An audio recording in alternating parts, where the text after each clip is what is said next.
Gusto mo maging successful sa negosyo, pero takot kang malugi? Well, ito ang katotohanan. 8 out of 10 businesses fail on the first year of operating the business. Paano po natin maiwasan po natin? Ito ang pag-uusapan po natin sa episode na ito. Number 1, major mistake ng mga nag-umpisa ng negosyo, hindi inaalam ang tunay na proseso at numero. Yes, ito lang po sabihin ko po sa inyo. Pag kayo ay nag-umpisa ng negosyo na hindi mo alam, chances are na malugi mataas. Para ka nag-drive ng sasakyan na hindi ka marunong mag-drive, ano mangyari? Mababangga. Ganon din po yun.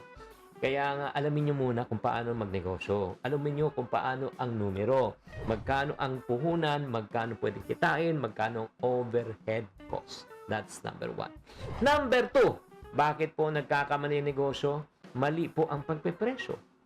O, bakit? Pag masyadong mahal, walang bibili. Pag masyadong mura, malulugi. Nagigets nyo? Dapat po, tama po ang ating costing at saka yung proper formula. Siguro pwede tayong mag-umpisa sa maliit. Pwede kang kumita ng 20%. Okay? From 20%, pag gumaganda pa rin, kaya pa rin ng tao, pwede mo iakyat ng konti. Di ba?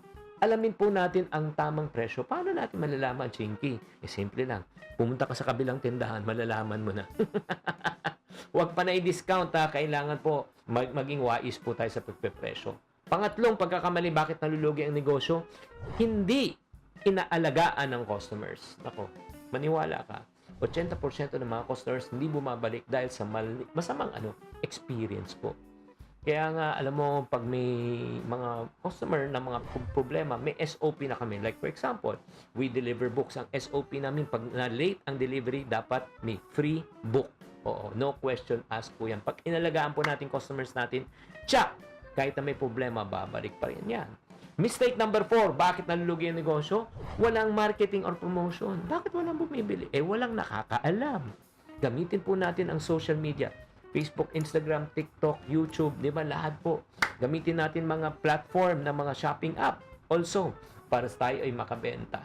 And mistake number 5, bakit nalulugi ang mga bagong negosyo?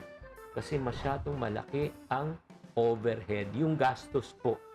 Tatandaan po natin, kung gusto nyo kumita, dapat maliit lang po ang ating overhead or gastos. Bakit?